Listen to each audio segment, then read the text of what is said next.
Hi guys, welcome to my YouTube channel. അപ്പോൾ നമ്മുടെ സ്വാതന്ത്ര്യം 2 കഥ വളരെ പെട്ടെന്ന് ഓടിക്കൊണ്ടിരിക്കുകയാണ് കേട്ടോ. എല്ലാ സംഭവങ്ങളും പെട്ടെന്ന് തന്നെ ചുരുളഴിയുന്നുണ്ട്. ആരിൻ്റെയും ഇത്രയുടെയും കാര്യം തന്നെ ഇപ്പോൾ എല്ലാവരും അറിഞ്ഞു. ഇത്രയും കാലം അവരുടെ ലവ് മാരേജ് ആണ്, അവനാണ് അവളെ ചാടിച്ച് കൊണ്ടുപോയത്, ഈ സ്വർണ്ണം മോഷ്ടിച്ചത് അവനാണ് എന്നൊക്കെയാണല്ലോ എല്ലാവരും വിചാരിച്ചിരുന്നത്. അതും ചുരുളഴിഞ്ഞു. അതേപോലെ തന്നെ അനുശ്രീ അലോകും തമ്മിൽ യാതൊരുവിധ ബന്ധവുമില്ല, ഒരു വാശിപ്പുറത്തുള്ള ഒരു കല്യാണമായിരുന്നു. അതും എല്ലാവർക്കും മനസ്സിലായി. ഇനിയിപ്പോൾ ഇതാ ഈ ഗോമതി സ്റ്റോറിന്ന് പൈസ ഇടയ്ക്ക് മോഷണം പോകുന്നുണ്ടല്ലോ. അപ്പം അതാരാണെന്ന് അറിയാനായിട്ട് നമ്മുടെ ആനന്ദ് ഹിഡൻ ക്യാമറ വെക്കുന്നുണ്ട്. അപ്പം ആ ഒരു കള്ളനെ ആനന്ദ് പിടികൂടുന്നുണ്ട് കേട്ടോ. അപ്പോൾ അതുകൊണ്ട് തന്നെ കഥ വളരെ വളരെ പെട്ടെന്ന് ഇങ്ങനെ ഓടിക്കൊണ്ടിരിക്കുകയാണ്. എല്ലാ സംഭവങ്ങളും പെട്ടെന്ന് തന്നെ ചുരുളഴിയുന്നുണ്ട്. അപ്പോൾ ചിലപ്പോൾ ഇനി കഥ അവസാനിപ്പിക്കാനുള്ളൊരു തയ്യാറെടുപ്പാണ് നിർമ്മാതാക്കൾ കാണിക്കുന്നതെന്ന് നമുക്ക് അറിയില്ല. എന്തായാലും നമുക്ക് നോക്കാം. നീട്ടിവലിച്ചിലോ കാര്യങ്ങളോ ഒന്നും ഇല്ലാതെയാണ് കേട്ടോ സാന്ത്വനം 2 പെട്ടെന്ന് നീങ്ങുന്നത്. അപ്പോൾ നമുക്ക് ഇനി വരാനുള്ള എപ്പിസോഡിലെ കാര്യങ്ങളൊക്കെ ജസ്റ്റ് ഒന്ന് പറഞ്ഞു നോക്കിയാലോ. ഇനിയിപ്പോൾ എന്തായാലും ഈ ഒരു പണം മോഷ്ടിക്കുന്നത് ആരാണെന്ന് ആനന്ദേട്ടൻ കണ്ടുപിടിക്കും. അപ്പോൾ നമുക്ക് ദേവിയുടെ രഹസ്യങ്ങളും പുറത്ത് വരുമെന്നൊക്കെ നോക്കാം.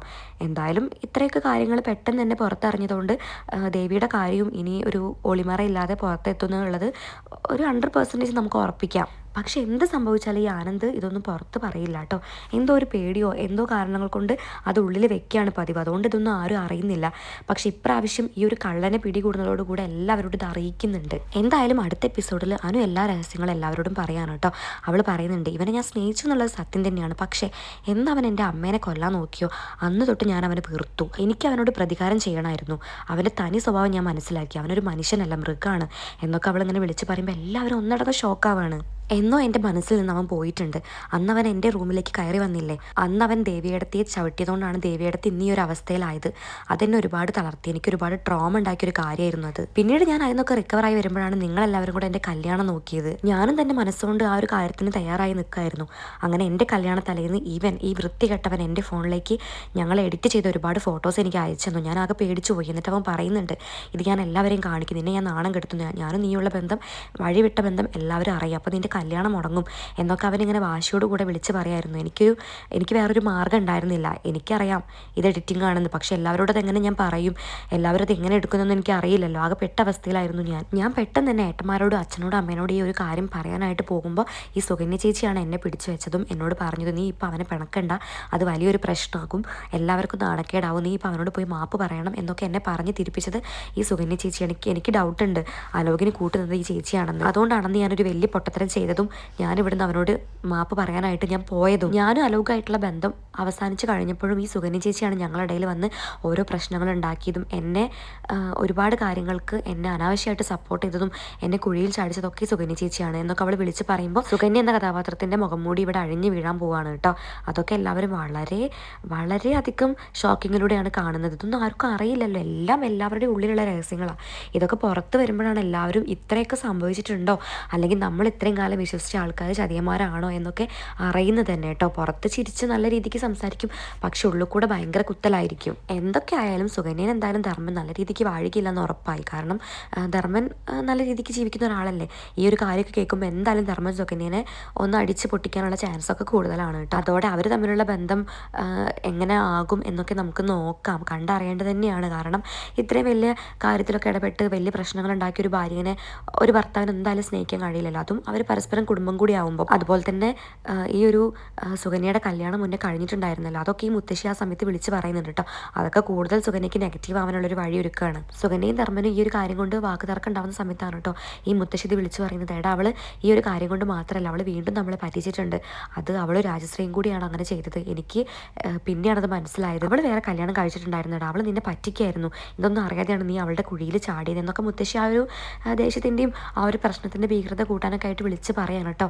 അതോടുകൂടെ സുകന്യയുടെ കാര്യത്തിൽ തീരുമാനമായി നമുക്ക് ഉറപ്പിക്കാം. ഇനിയുള്ള എപ്പിസോഡുകൾ അത് കാണിക്കായിരിക്കും, ഉറപ്പാണ്. കാരണം ധർമ്മൻ അത്രയും ദേഷ്യത്തിലാണ് നിൽക്കുന്നത്. അതെന്തായാലും സുകന്യനെ വളരെയധികം മോശമായിട്ട് ബാധിക്കും. ഇത്രയും കാലം ചെയ്ത പൊട്ടത്തരങ്ങളും കള്ളത്തരങ്ങളും ദുഷ്ടത്തരങ്ങളും എല്ലാം പുറത്തു വന്നില്ലേ. ഇതെല്ലാം കേട്ട് വളരെ സങ്കടവും ദേഷ്യവും തോന്നിയ ബാലൻ അവിടേക്ക് പോയിട്ട് അനുശ്രീനെ വിളിച്ച് കൊണ്ടുവരാണ് കേട്ടോ. എന്നിട്ട് പറയുന്നുണ്ട്, മോളെ നീ എന്ത് പൊട്ടത്തര ചെയ്തത്, നീ ഞങ്ങൾക്ക് വേണ്ടി ഇത്രയും വലിയൊരു ത്യാഗം ചെയ്തോ, നീ അത് ഞങ്ങളോട് പറഞ്ഞിട്ടുണ്ടായിരുന്നെങ്കിൽ ഞങ്ങൾ എന്തായാലും അവനെ അടിച്ച് ഷേപ്പ് മാറ്റിണ്ടായിരുന്നില്ലേ, നീ എന്തിനാ അങ്ങനെയൊക്കെ ചെയ്യാൻ പോയത്, ഇത് ഇതാണ് ഏറ്റവും വലിയ പൊട്ടത്തരായിപ്പോയത്. അന്ന് ആ പ്രശ്നം സോൾവ് ആവായിരുന്നല്ലോ.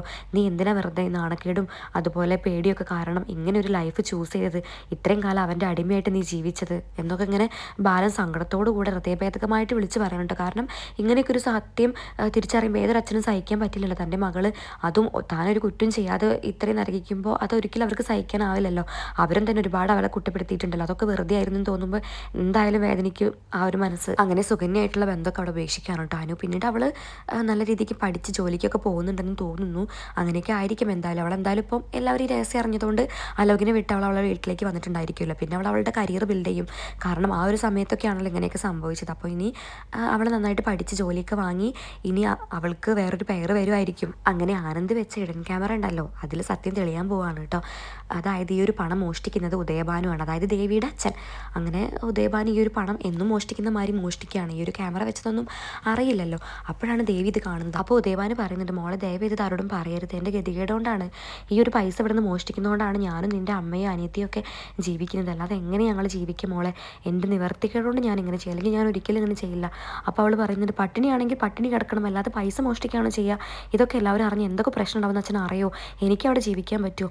അപ്പം അയാൾ സങ്കടത്തോടെ പറയുന്നുണ്ട്, മോളെ ഞാൻ അതൊന്നും ഓർത്തില്ല, നീ ഒന്ന് ആലോചിച്ച് നോക്കിക്കും, ഞങ്ങൾ എങ്ങനെ ഫുഡ് കഴിക്കും, ഞങ്ങൾക്ക് ഭക്ഷണം കഴിക്കേണ്ടേ, ഞങ്ങളുടെ കാര്യങ്ങളൊക്കെ എങ്ങനെ നോക്കാൻ, അതുകൊണ്ടൊന്നും ആവില്ല എന്നൊക്കെ ഇങ്ങനെ വിളിച്ച് പറഞ്ഞിട്ട് അയാൾ അവിടെ നിന്ന് പൈസയും കൊണ്ട് പോവാണ് കേട്ടോ. അവളെ കയ്യിൽ നിന്ന് പൈസ തട്ടിപ്പറിച്ച് വാങ്ങി പോവാണ്. അങ്ങനെ അവൾ ഭയങ്കര സങ്കടത്തോട് കൂടെ തലയിൽ കൈ വെച്ചിട്ട് ഇങ്ങനെ ഇരിക്കും. എന്ത് ചെയ്യുന്ന അവൾക്ക് അറിയില്ലല്ലോ. അച്ഛനോട് ഈ ഒരു പട്ടിണിയും ദാരിദ്ര്യം പറയുമ്പോൾ അവൾക്ക് തിരിച്ചൊന്നും പറയാനും വാക്കുകളില്ല. പക്ഷെ എല്ലാം ഈ ഒരു ക്യാമറയിൽ പതിഞ്ഞത് അവൾക്ക് അറിയില്ല കേട്ടോ. അങ്ങനെ ഈ ഒരു ക്യാമറയിൽ നിന്ന് ഇതെല്ലാം ആനന്ദ് കാണുകയാണ് കേട്ടോ. കലി മൂത്ത ആനന്ദ് നേരെ വന്ന് ദേവിയോട് ചൂടാവാണ്, നീയും നിൻ്റെ അച്ഛനും കൂടെ ഞങ്ങളെ പറ്റിക്കായിരുന്നല്ലേടി, ഇവിടുന്ന് പൈസ മോഷ്ടിച്ചത് നിങ്ങളായിരുന്നല്ലേടി, നീ അതിന് സപ്പോർട്ട് ചെയ്തില്ലേ, എന്നിട്ട് വെറുതെ എൻ്റെ മാമനെ കള്ളനാക്കിയില്ല, അപ്പോഴെങ്കിലും നിനക്ക് പറഞ്ഞുകൂടായിരുന്നു. അത് കേട്ടപ്പോൾ അവൾ പറയുന്നുണ്ട്, ആനന്ദേട്ട എനിക്കൊന്നും അറിയില്ല ആനന്ദേട്ട, അച്ഛൻ അങ്ങനെ ചെയ്യുകയാണെങ്കിൽ ഒരിക്കലും ഞാൻ സപ്പോർട്ട് ചെയ്യില്ല, ഞാൻ ഇന്നാണ് ഇതൊക്കെ കാണുന്നത്, അന്ന് 26,000 എടുത്തെന്ന് ഞാനിവിടെ ഉണ്ടായിരുന്നില്ല, ഉണ്ടെങ്കിൽ ഞാൻ ഒരിക്കലും അതിനെ സപ്പോർട്ട് ചെയ്യില്ല, ഈ മാമൻ എനിക്ക് സ്വന്തം തന്നെയല്ലേ, ഞാൻ ഒരിക്കലും മാമനെ ഒറ്റപ്പെടുത്തും ഒന്നും ചെയ്യില്ലല്ലോ ഈ സത്യം അറിയുകയാണെങ്കിൽ എന്ന് പറയുമ്പോൾ ആനന്ദ് ദേഷ്യം കൊണ്ട് അതൊന്നും ഉൾക്കൊള്ളുന്നില്ല കേട്ടോ. വീണ്ടും ഇങ്ങനെ ഓരോന്നിങ്ങനെ പറഞ്ഞുകൊണ്ടിരിക്കുകയാണ്. അത് ദേവീനെ നന്നായിട്ട് പൊള്ളിക്കുന്നുണ്ട്. ഒടുവിൽ ക്ഷമ നശിച്ച് അവൾ പൊട്ടിത്തെറിക്കുകയാണ്. അങ്ങനെ റൂമിലാണെങ്കിൽ ഇവരുടെ സൗണ്ട് കേട്ടിട്ട് എല്ലാവരും വരികയാണ് കേട്ടോ. കാരണം ഇത്രയും ഷൗട്ട് ചെയ്തിട്ടാണ് അവർ സംസാരിക്കുന്നത്. അപ്പോൾ എന്താ എന്നറിയാതെ അവർ വാതിൽ മുട്ടുകയാണ്. അങ്ങനെ അവൻ വാതിൽ തുറന്നിട്ട് അവരോട് പറയുന്നുണ്ട്, അച്ഛ അമ്മേ, ഇവൾ നമ്മളെ ചതിക്കായിരുന്നു, ഇവളൊരു കള്ളത്തിയായിരുന്നു, ഇത്രയും കാലം അവളെ സ്വന്തമായിട്ട് കണ്ട നമ്മളെല്ലാവരും വിഡ്ഢി, മീനു ആണെങ്കിലും ആര്യനാണെങ്കിലും മിത്രയാണെങ്കിലും എല്ലാവരും അവളെ സ്വന്തം പോലെയല്ലേ കണ്ടത്, പക്ഷെ അവൾ നമ്മളെ ചതിക്കായിരുന്നു, ഇവൾ ഭൂലോക ഫ്രോഡാണ്, നമ്മുടെ കടയിൽ ഇത്രയും കാലം ഉണ്ടായിരുന്ന പൈസയെല്ലാം അവളും അവളുടെ അച്ഛനും കൂടെ മോഷ്ടിക്കായിരുന്നു എന്നൊക്കെ അവൻ വിളിച്ച് പറയുമ്പോൾ അവരെല്ലാവരും എന്താണ് നീ പറയുന്നത്, നിനക്ക് എന്താ പറ്റിയെന്നൊക്കെ ചോദിക്കുന്നുണ്ട് കേട്ടോ. അങ്ങനെ അന്ന് അവൾ IT കമ്പനിയിൽ ജോലിക്ക് പോകാണെന്ന് കള്ളം പറഞ്ഞിട്ട് ഒരു ഹോട്ടലിൽ ജോലിക്ക് പോയെന്ന് മുതലുള്ള കാര്യങ്ങൾ മൊത്തം അവൻ അവിടെ നിന്ന് വിളിച്ച് വിളമ്പാണ് കേട്ടോ. കൂടെ തന്നെ ഇതും പറയുന്നുണ്ട്, കുഞ്ഞു പോകാനുള്ള കാരണം അവൾ തന്നെയാണ് എന്നൊക്കെ ഇങ്ങനെ വിളിച്ച് പറയുമ്പോൾ അവരെല്ലാവരും അത് തിരുത്തുന്നുണ്ട്. അല്ല മോനെ, അവളല്ല, അവൾ കാരണമല്ല, ഒരിക്കലും ദേവി കുറ്റക്കാരിയല്ല, അത് അലോക് കാരണമാണ് അവളുടെ കുഞ്ഞ് നഷ്ടപ്പെട്ടത്, അത് നിന്നോട് പറഞ്ഞു കഴിഞ്ഞാൽ നീ അവനെ പോയി എന്തെങ്കിലും ചെയ്യുമോ അല്ലെങ്കിൽ കൊല്ലുമെന്ന് പേടിച്ചിട്ടാണ് ഞങ്ങളാരും പറയാതിരുന്നതെന്നൊക്കെ വിളിച്ച് പറയുമ്പോൾ അതൊന്നും അവന് തണുക്കാനുള്ളൊരു മാർഗ്ഗമല്ല അതൊന്നും. അവൻ അത്രയും ദേഷ്യത്തിലാണ്, അവൻ തണുക്കുന്നില്ല, അത്രയും അധികം അവൻ അവളെ അങ്ങനെ കുറ്റപ്പെടുത്തിക്കൊണ്ടിരിക്കുകയാണ് കേട്ടോ. എന്നിട്ട് പണ്ട് മുതലുള്ള എല്ലാ കാര്യങ്ങളും അവിടെ നിന്ന് ഇങ്ങനെ വിളിച്ച് പറഞ്ഞുകൊണ്ടിരിക്കുക. ദേവിയാണെങ്കിൽ ഷോക്കായിട്ട് പൊട്ടിക്കരയാണ്. അവൾക്ക് ആകെ അവൾ ചെയ്യാത്ത തെറ്റുകളല്ലേ ഇവൻ വിളിച്ച് പറയുന്നത്, അതൊന്നും അവളെ കൊണ്ട് സഹിക്കാനേ പറ്റുന്നില്ല കേട്ടോ. കൂടെ തന്നെ ഈ കുഞ്ഞിൻ്റെ കാര്യം കൂടെ പറഞ്ഞപ്പോൾ അവളാകെ തളർന്നു പോവാണ്. ഇതെല്ലാം കേട്ട് ബാലൻ പെട്ടെന്ന് തളരുകയാണ് കേട്ടോ. ബാലന് പെട്ടെന്ന് നെഞ്ഞ് വേദനിക്കുന്ന പോലെ ആയിട്ട് അവിടെ ഇരിക്കുക. എന്നിട്ട് പറയുന്നുണ്ട്, ഞാൻ ഇത്രയധികം സ്നേഹിച്ച് പൊന്നു പോലെ നോക്കി എൻ്റെ ദേവിമോൾ എന്നോട് ഈ ഒരു ചതി ചെയ്തെന്ന് എനിക്ക് വിശ്വസിക്കാനാവുന്നില്ല എന്ന് പറഞ്ഞ് പൊട്ടി കരയാണ് കേട്ടോ. അതുപോലെ ആനന്ദും കരഞ്ഞിട്ടാണ് കേട്ടോ ഈ കാര്യങ്ങളൊക്കെ പറയുന്നത്. അപ്പോൾ കേൾക്കുന്നവർക്ക് ഇത് അത്രയധികം സത്യമായിട്ടല്ലേ തോന്നും. കാരണം ഇവൻ ഇത്രയും ഇമോഷണലായിട്ട് പറയുമ്പോൾ അതുപോലെ ഇത് കേട്ടുകൊണ്ടിരിക്കുന്ന ഗോമതി ആണെങ്കിലും അതുപോലെ അനുവും മീനും എല്ലാവരും കരഞ്ഞിട്ടാണ് ഇതൊക്കെ കേൾക്കുന്നത്. അങ്ങനെ ഒടുവിൽ സൈ കിട്ടിയിട്ട് അവൾ പറയുന്നുണ്ട്, അവൾ ഇങ്ങനത്തെ കാര്യങ്ങളൊക്കെ ചെയ്യാനും കള്ളം പറയാനും സാഹചര്യങ്ങളെല്ലാം അവൾ വിളിച്ച് പറയുന്നുണ്ട്. എന്നിട്ട് പറയുന്നുണ്ട്, ഞാൻ ചെയ്ത തെറ്റിന് ഞാൻ ഒരിക്കലും ന്യായീകരിക്കില്ല, കാരണം അത്രയധികം തെറ്റ് ഞാൻ ചെയ്തിട്ടുണ്ട്, കള്ളങ്ങൾ പറഞ്ഞിട്ടുണ്ട്, പക്ഷേ എൻ്റെ സാഹചര്യം അങ്ങനെ ആയിപ്പോയി. ഇത്രയൊക്കെ സംഭവിച്ച് ദേവി ഇനി അവിടെ നിൽക്കുന്നെന്ന് തോന്നുന്നില്ല കേട്ടോ. അവൾ എന്തായാലും അവിടെ നിന്ന് ഇറങ്ങി പോകാൻ വളരെയധികം ചാൻസ് കാണുന്നുണ്ട്. അതുകൊണ്ടാണല്ലോ ഇത്രയധികം രഹസ്യങ്ങളൊക്കെ പറയേണ്ടി വന്നതും. ഇനിയിപ്പോൾ അവളെ വിശ്വസിക്കുന്നൊന്നും അറിയില്ലല്ലോ. തമിഴിലെ ഈ ഒരു സ്റ്റോറി വെച്ച് നോക്കുകയാണെങ്കിൽ അവൾ വീട്ടിലേക്ക് പോയ സമയത്ത് അവളുടെ അച്ഛനും അമ്മയൊന്നും അവളെ സ്വീകരിക്കത്തില്ല ആദ്യം. പിന്നീട് അവർക്ക് നിവർത്തില്ലായിട്ട് അവളെ സ്വീകരിക്കുന്ന സമയത്ത് അവർ ഡിവോഴ്സും കാര്യങ്ങളായിട്ട് മൂവ് ചെയ്യാണ് കേട്ടോ. അങ്ങനെ ഡിവോഴ്സും കാര്യങ്ങളൊക്കെ കോർട്ടിൽ നടന്നുകൊണ്ടിരിക്കുന്ന സമയത്ത് അവൾ പ്രഗ്നൻ്റ് ആവാണ്. അപ്പം അതൊരു സന്തോഷ വാർത്തയില്ല. അവൾ രണ്ടാമത് പ്രഗ്നൻ്റ് ആകുമ്പോൾ പെട്ടെന്നുണ്ടായ ദേഷ്യവും വാശിയും എല്ലാം മറക്കാനൊരു ചാൻസ് ആണല്ലോ. എന്തായാലും അവളെ അവർ സ്വീകരിക്കുമെന്ന് നമുക്ക് ഒരു 90% ഉറപ്പിക്കാം. കാരണം ആനന്ദും ഒരു കുഞ്ഞിന് വേണ്ടി ഒരുപാട് ആഗ്രഹിക്കുന്നുണ്ട്, ആ വീട്ടിലുള്ളവരും. അപ്പം ഇങ്ങനെയൊക്കെയാണ് തന്നെയാണ് തമിഴിൽ വന്നിരിക്കുന്നത്. നമ്മുടെ മലയാളത്തിനും ഇതേപോലെയാണോ സ്റ്റോറി പോകുന്നത് എന്നൊക്കെ നമുക്ക് നോക്കാം. അപ്പോൾ അടുത്ത എപ്പിസോഡും അടുത്ത പ്രഡിക്ഷനും കാര്യങ്ങളൊക്കെ കാണാനായിട്ട് എൻ്റെ ചാനൽ സബ്സ്ക്രൈബ് ചെയ്യാൻ ആരും മറക്കരുത് കേട്ടോ. Okay bye, thank you.